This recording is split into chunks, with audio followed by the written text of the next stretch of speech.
الشوق يبقى طويل الشوق يبقى في اغترابي السلام علیکم ورحمۃ اللہ وبرکاتہ۔ اے ایمان والو، ایمان میں داخل ہو تو پورے کے پورے داخل ہو۔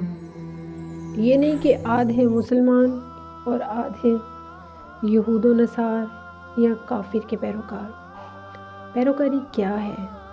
پیروکاری یہی ہے کہ آپ مسلمان ہیں، ایمان آپ کا درجہ ہے، مگر آپ پیروکاری کرتے ہیں دوسرے مذاہب کی، یہود و نصار کی یا کافروں کی۔ ان کے جیسا رہن سہن، ان کے جیسا لباس، ان کے جیسی چال ڈھال، ان کے جیسے بولنے کا انداز، حالانکہ کہ آپ کے رکھ رکھاؤ میں بھی کہیں بھی ایک مسلمان مومن کی جھلک ہی نہیں، سوائے اس کے کہ آپ کبھی جب آپ کا دل ہو اور آپ نماز پڑھیں تو پتہ چلے کہ یہ تو مسلمان ہے، ورنہ آپ غور و فکر کیجئے، فرق نہیں رہ گیا۔ سورہ بقرہ کی آیت نمبر 85، اس کا بغور مطالعہ کیجئے۔ اس میں اللہ سبحانہ وتعالیٰ فرماتا ہے کہ تم میری کتاب کے کچھ حصے کو تم مانتے ہو اور کچھ کو رد کرتے ہو، یعنی اللہ کے احکامات کو کچھ کو تو مان لیتے ہو اور کچھ کو نظر انداز کر دیتے ہو، رد کر دیتے ہو۔ اس روش کو اختیار کرنے والے ان کے لیے اللہ سبحانہ وتعالیٰ نے سوائے اس کے آگاہی ہی نہیں دی کہ وہ دنیا میں ذلیل و رسوا ہوں گے اور آخرت میں بھی وہ اللہ کے شدید غضب سے اور دردناک عذاب سے دوچار ہوں گے۔ آپ نے یہ روش کیوں اختیار کر رکھی ہے؟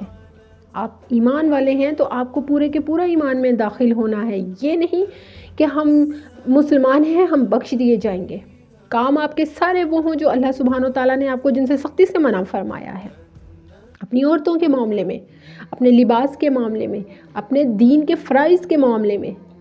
آپ کہیں کہ اللہ رحیم ہے، وہ بخش دے گا۔ اس روش سے نکل جائیے، اپنی عبادتوں کے لیے ٹائم مخصوص مت کیجیے۔ وہ ٹائم جو اللہ سبحانہ وتعالیٰ نے آپ کو اپنی عبادتوں کے لیے دے دیے ہیں، ان پر خود کو قائم کیجیے۔ ایمان والے ہیں تو پورے کے پورے ایمان میں داخل ہوں۔ وضاحتیں مت دیں، اپنے نفس کے ساتھ خود کو مطمئن مت کریں، آج نہیں کل، کل نہیں پرسوں۔ شیطان کا تو کام ہی یہ ہے کہ اس نے آپ کو دیر کروانی ہے، دیر، اور دیر ہی در حقیقت مطلب ہے پچھتاوے کا۔ دیر ہی در حقیقت وہ مقام ہے جہاں پر منزل آپ کی پچھتاوا ہوتی ہے۔ شیطان آپ کو دیر کے راستے پر اسی لیے چلاتا ہے کہ وہ جانتا ہے کہ دیر کے راستے کی بالآخر جو منزل ہے وہ انسان کا وہ پچھتاوا ہے جس کے بعد انسان کے پاس نہ تو وقت رہتا ہے نہ ہی وہ زندگی، سوائے اس کے کہ وہ سراسر خساروں میں گھر جاتا ہے اور اپنے اللہ کی نافرمانیوں کی طرف پوری طرح گامزن ہو جاتا ہے۔ اللہ غافل نہیں ہے، اللہ بے خبر نہیں ہے، لا علم نہیں ہے۔ مڑ جائیے، باز آ جائیے، اللہ کی طرف آ جائیے، اللہ کے احکامات کی طرف آ جائیے۔ اللہ سبحانہ وتعالیٰ نے آپ کو کوئی نیک ساتھ عطا کر دیا ہے تو اس کو جوڑ کے رکھیے۔ اس فتنوں کے دور میں ہر دوسرا انسان جو کہ آپ کے دین و دنیا اور آخرت کو برباد کرنے میں اتنا ہی تلا ہوا ہے جتنا کہ وہ خود کے دین، دنیا اور آخرت کو تباہ کرنے پہ تلا ہوا ہے، تو ایسے میں اللہ کا کوئی نیک بندہ یا کوئی نیک بندی آپ کے ساتھ جڑ گئی ہے تو اللہ کا واسطہ ہے، اس کی قدر کیجیے۔ اللہ اپنے نیک بندے یا نیک بندیوں کے ساتھ دے کر بھی چاہتا ہے کہ میرا بندہ میری طرف آ جائے۔ اللہ بے خبر نہیں ہے، آپ اللہ کو دھوکہ نہیں دے سکتے۔ اگر آپ کو لگتا ہے کہ آپ اپنے دنیاوی فرائض پورے کر رہے ہیں اس لیے آپ کے پاس اللہ کے فرض پورے کرنے کا ٹائم نہیں ہے، تو آپ اللہ کو دھوکہ مت دیجیے۔ آپ اللہ کو دھوکہ نہیں دے سکتے، وہ بے خبر نہیں ہے۔ کیا فائدہ آپ کا کہ لوگوں کی نظروں میں آپ فرما بردار اولاد ہیں مگر اللہ کے نافرمان ہیں؟ کیا فائدہ ایسے شوہر کا یا ایسی بیوی کا جو لوگوں کی نظروں میں فرما بردار بھی ہے اور بہت نیک بھی ہے، لیکن ان رشتوں کو سوائے حق تلفیوں کے وہ کچھ دے ہی نہیں پا رہے ہیں؟ اللہ بے خبر نہیں ہے آپ سے۔ فائدہ آپ کے ایسے احکامات کا جس میں آپ پیاسوں کو پانی تو پلا رہے ہیں مگر اپنے رشتوں میں جڑے لوگوں کی آپ کو پرواہ ہی نہیں۔